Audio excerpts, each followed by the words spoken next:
মাগো মা, নিজের মায়া হইছে চিনির মতো মিঠা। ওক্ষণে আমার এই কথাটা শুনলে আছে না, কিছু কিছু শাশুড়ি মারার আবার যারা ফেসবুক করে তারা আবার আজকে রাতে ঘুম নাও হইতে পারে। তো কি আর করার আছে, আমার কথা আমি কইয়ালি। কথাটা হইছে নিজের মায়া হইছে চিনির মতো মিঠা, গুড়ের মতো মিষ্টি, একদম সুগার ফ্রি। এটার কোনো আবার ক্ষতি হয় না কারোর ক্ষেত্রে। কিন্তু ফুলার বউডি হইছে নিম পাতার মতো তিতা, লবণের মতো নোনতা, কডা। তো হনে মিষ্টি ছাড়া কিন্তু তরকারি রান্ধন যায়, চিনি ছাড়া কিন্তু তরকারিটা রান্ধন যায়, কিন্তু লবণটা ছাড়া কিন্তু তরকারিটা রান্ধন যেত না। এটা লাগবো ফানসা।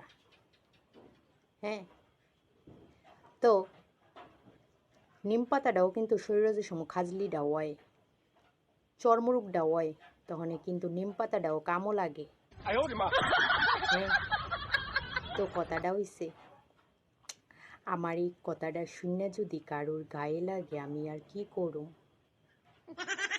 দুঃখিত কারোর গায়ে গিয়া সেটা তখন আর আমি ঠান্ডা জল ঢালতে পারতাম না, বুঝছো না? কারোর গায়ে যদি আগুন লাগে আমি তো আর ঠান্ডা জল ঢালতে পারতাম না, বুঝছো না?